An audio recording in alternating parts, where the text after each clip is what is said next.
On fait un jeu ensemble. Je vais vous dire 10 particularités. Pour chaque particularité, vous devez deviner si ça concerne le Viagra, le Cialis ou les deux. Je vous donnerai la réponse évidemment. Et à la fin de la vidéo, je vous dirai comment bien prendre ces médicaments pour une efficacité optimale. Bonjour tout le monde, bienvenue dans cette nouvelle vidéo, bienvenue sur Charles.co, votre chaîne santé. Je vous remercie d'ailleurs de votre fidélité. C'est le moment de rappeler pour les personnes qui ne sont pas encore abonnées, abonnez-vous, likez, commentez, faites vivre cette chaîne, c'est votre chaîne. Le rappel habituel, Charles.co c'est aussi un site de téléconsultation, c'est-à-dire si on a des problèmes d'érection, d'éjaculation précoce, de libido, suspicion de déficit en testostérone, vous allez sur le site, vous avez la consultation avec le médecin, vous connaissez maintenant ça par cœur, il va faire le point avec vous, vous dira s'il faut un traitement, il vous le prescrira, s'il faut des examens, il vous les prescrira aussi. Bref, d'avoir une solution aux troubles sexuels. Vous connaissez mon expression, quand on a des difficultés de santé, en particulier d'ordre sexuel, on ne reste pas des mois et des mois à se dépatouiller tout seul, on consulte ou on téléconsulte si c'est plus facile pour vous. J'aimerais qu'on attaque directement maintenant le jeu des 10 différences. Allez, on va l'appeler comme ça. Je vais vous dire des points. Et à chaque fois que je vais dire un point, vous allez deviner. Est-ce que ça concerne le Viagra, le Cialis ou les deux? Pour rappel, le Viagra, son nom, c'est sildenafil. Le Cialis, son nom, c'est tadalafil. Allez, c'est parti. C'est un médicament indiqué chez les hommes de plus de 18 ans qui ont une dysfonction érectile, des troubles de l'érection, quelle que soit la cause de fond de ce trouble érectile. Cialis, Viagra ou les deux? Les deux. Ces deux médicaments, sildenafil et tadalafil, appartiennent à la même classe thérapeutique qu'on appelle inhibiteurs de phosphodiesterase de classe 5 ou IPDE5 et ils ont la même indication, c'est les troubles de l'érection. Pourquoi je dis quelle que soit la cause? Parce que si la cause est simplement le fait qu'on est stressé, anxieux, on a peur lors des premières rencontres, on se met la pression, c'est indiqué en complément aux mesures psychologiques pour améliorer les troubles de l'érection, comme c'est indiqué aussi chez quelqu'un, par exemple, qui a du diabète, qui a des problèmes artériels. Quelle que soit la cause, les deux médicaments sont indiqués de la même façon. Deuxième point, l'effet du médicament est basé sur le fait que ça ouvre les artères au niveau du pénis. Ça concerne Cialis, Viagra ou les deux? Les deux. Je viens de vous dire que ça appartient à la même classe thérapeutique, donc c'est la même façon d'agir. Il y a des différences. Ça arrive, vous allez voir, il y a des différences quand même entre les deux molécules, mais c'est leur indication et la façon dont le mécanisme d'action agit. En fait, c'est exactement la même chose. Ça va améliorer l'ouverture des artères au niveau du pénis. En fait, c'est une sorte d'antidote au problème. Si la cause du problème est une sorte de grosse anxiété, on se met la pression lors des rapports, en fait, il y a dans le corps des décharges d'adrénaline qui ferment les petites artères. Et là, les médicaments de l'érection vont agir comme un antidote pour éviter que ces artères se ferment et donc le sang continue à rentrer dans le pénis. Pour information, ça améliore aussi la circulation du sang et les artères dans d'autres organes du corps, pas seulement dans le pénis, mais je vais en parler un peu après. Troisième différence, l'effet du médicament peut varier en fonction du contenu de l'estomac, donc ça peut varier en fonction de ce qu'on a mangé. Viagra, Cialis ou les deux? C'est le Viagra. La particularité du sildenafil, Viagra, c'est que son effet peut changer en fonction de ce qu'on a mangé. Par exemple, si on le prend pendant un repas ou après avoir pris un repas, en particulier si le repas contient beaucoup de matière grasse, un repas riche en graisse, son effet va diminuer. Ou il va être décalé dans le temps ou retardé. En tout cas, une efficacité moindre en général et différente. D'où parfois la recommandation de dire, quand c'est le sildenafil, essayez de le prendre plutôt à distance des repas. Tandis que le Cialis, le tadalafil, son effet ne dépend pas trop de ce qu'il y a dans l'estomac. Qu'on le prenne estomac vide ou estomac plein, son efficacité va être à peu près pareille, même si, comme n'importe quel médicament, on peut sentir une petite différence d'efficacité en fonction de si on l'a pris avant, pendant ou après les repas. Quatrième point, l'effet dure jusqu'à 36 heures. Cialis, Viagra ou les deux? Normalement, vous l'avez celle-là. C'est le Cialis, le tadalafil, puisqu'il a une demi-vie longue, c'est-à-dire qu'il reste longtemps dans le corps, et son efficacité, elle est de 24 à 36 heures après la prise. Certaines personnes, c'est 48 heures, d'autres ressentent une efficacité même jusqu'à 72 heures. Attention, quand on dit efficacité pendant 36 heures, ça ne veut pas dire qu'on est en érection pendant 36 heures. Je vous rappelle que ces médicaments agissent uniquement quand il y a une situation sexuelle, une excitation sur l'érection de la nuit du matin, on a une envie, une stimulation. On ne va pas être en érection sans aucune explication. Le sildenafil, lui, son effet dure dans les 6 à 8 heures après la prise. Certaines personnes disent jusqu'à 10-12 heures parfois, mais on va dire 6-8 heures après la prise. Ça veut dire qu'à partir du moment où on le prend, on a autant d'heures durant lesquelles on peut avoir une relation sexuelle. Numéro 5, il faut le prendre tous les jours. Cialis, Viagra ou les deux? C'est le Cialis et pas n'importe quel dosage. C'est le Cialis dosé à 5 mg. Il y a plusieurs dosages du tadalafil, le Cialis, il y a 5, 10 et 20 mg. Les 10 et 20 mg, on les prend à la demande, c'est-à-dire 1 heure à 24-36 heures avant les relations sexuelles. Le 5 mg, lui, est prévu pour une prise quotidienne. C'est pour ça que les boîtes parfois contiennent 28 ou 84 comprimés.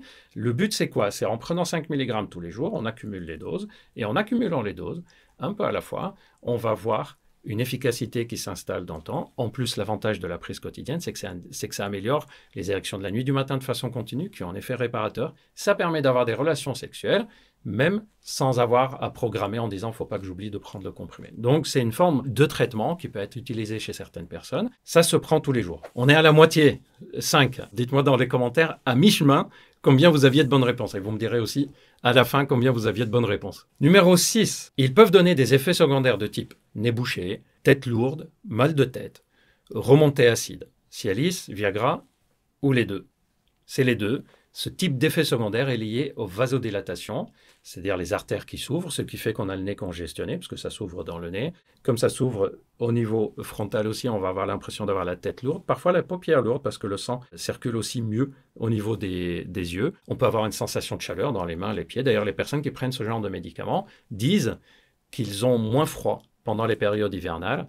Et quelquefois, c'est pris même en altitude ou quand il fait très froid au pôle Nord pour améliorer la microcirculation. En tout cas, ces effets secondaires de type tête lourde, nez bouché, sensation de chaleur, c'est commun à tous les médicaments de l'érection, même si ça peut changer d'une molécule à une autre. Par exemple, si vous prenez tadalafil et que vous avez ça, en passant au sildenafil, vous ne l'aurez peut-être pas. Et inversement. 7e point de différence. Là, on reste dans les effets secondaires, mais on va parler d'un effet secondaire particulier. Ce sont des douleurs dans le bas du dos, dans les fesses et les jambes, comme si on a fait un déménagement la veille, ou comme si on ne sait pas comment positionner le dos, etc. Est-ce que c'est un effet secondaire Cialis, Viagra, ou les deux?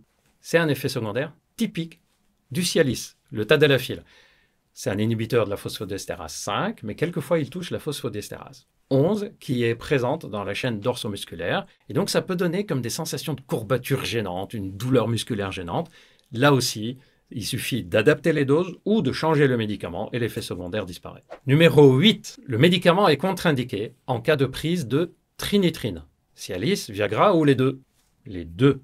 C'est un effet lié à la classe de médicaments. On ne doit pas les associer avec des traitements à base de trinitrine. Ce sont des traitements qui sont prescrits pour des personnes qui ont fait de l'angine de poitrine, qui ont fait un infarctus, et le traitement n'est pas optimal, ou les artères sont encore à risque, ou on a essayé de mettre un stent ou un pontage et que ça n'a pas fonctionné, et le médecin estime que le risque de récidive est trop élevé, et à ce moment-là, on va prescrire de la trinitrine. Pourquoi c'est contre-indiqué? Parce qu'en fait, les deux agissent sur le monoxyde d'azote, les médicaments de l'érection, et la trinitrine. Et en ayant tous les deux une action sur le monoxyde d'azote, le risque c'est quoi? C'est d'avoir une ouverture des artères qui est trop importante et donc d'avoir une chute de tension. 9e différence, le médicament est indiqué officiellement dans d'autres maladies que le trouble de l'érection. Cialis, Viagra ou les deux. Si vous avez suivi mes anciennes vidéos, vous savez que ce sont les deux.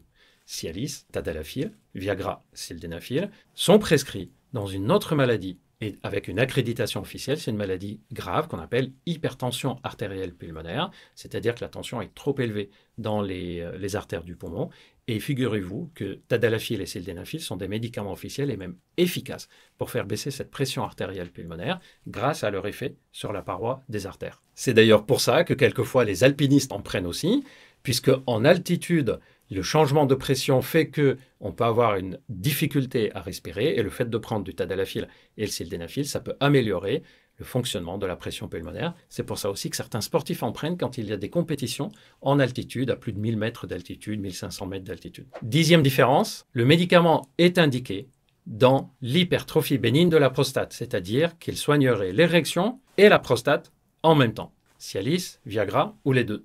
C'est le Cialis tadalafil, et en particulier dans sa forme quotidienne. C'est d'ailleurs le seul médicament sur lequel il y a les deux indications écrites clairement sur la notice, trouble de l'érection ou trouble urinaire lié à l'hypertrophie bénigne de la prostate. C'est pour ça que quand on a des troubles de l'érection et qu'on a des symptômes de l'hypertrophie de la prostate, un des réflexes des médecins, c'est de se dire on va utiliser le tadalafil 5 mg en prise quotidienne, qui va faire d'une pierre deux coups et va améliorer les deux en même temps.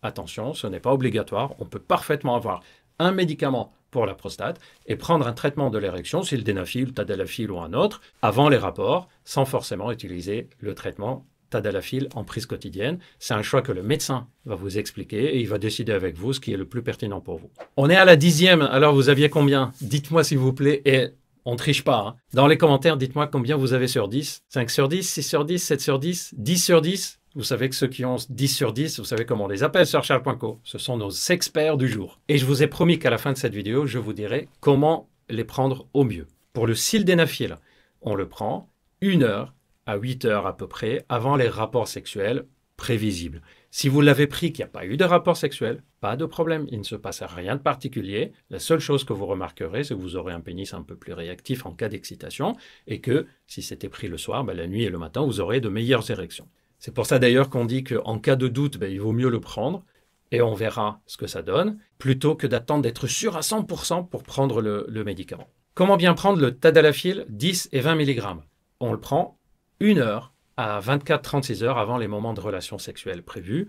Cette fenêtre plus large est souvent appréciée par des personnes qui ne savent pas trop comment leurs rapports sexuels vont arriver, mais ça peut être aussi gênant pour quelqu'un qui sait parfaitement que c'est là, dans les 2-3 heures qui viennent, qu'il y aura le rapport sexuel, et qui va préférer le sildenafil ou le vardenafil. D'ailleurs, si vous avez des effets secondaires avec le tadalafil et que vous voulez les limiter au maximum, en prenant le comprimé pendant le repas, vous allez diminuer légèrement ces effets secondaires. Et enfin, le tadalafil 5 mg, celui-là, c'est très simple, il faut le prendre tous les jours. Par contre, il faut le prendre à peu près à la même heure. Pourquoi? Parce que c'est le fait d'accumuler les doses qui donne son efficacité. C'est pour ça que sur l'ordonnance, c'est souvent noté à prendre tous les jours à la même heure. Peu importe l'heure. Certains vont le prendre le matin, d'autres le soir, le midi au coucher. Peu importe, c'est un effet de toute façon qui sera continu au bout de plusieurs jours, mais à condition que ça soit assez régulier. Si vous le prenez une fois le matin, une fois le soir, une fois le midi, une fois l'après-midi, etc., on va perdre le bénéfice d'accumulation des doses dans le corps. Voilà, j'espère que vous avez appris des choses sur les médicaments de l'érection. Dites-moi dans les commentaires ce que vous en pensez. Dites-moi si vous souhaitez que je fasse d'autres sujets de ce type. Et n'oubliez pas, quand vous avez des problèmes de santé, que ce soit des problèmes d'obésité, des problèmes sexuels, des problèmes d'insomnie, peu importe, ne restez pas seul à vous dépatouiller dans votre coin. Il y a des spécialistes qui connaissent le domaine. Vous pouvez les consulter en ville ou les téléconsulter sur charles.co par exemple pour vous faciliter les démarches. Moi, je vais vous préparer plein d'autres sujets de santé. En attendant, vous pouvez aller voir toutes les autres vidéos sur la chaîne YouTube. Il y en a plein. Prenez bien soin de vous et à très bientôt.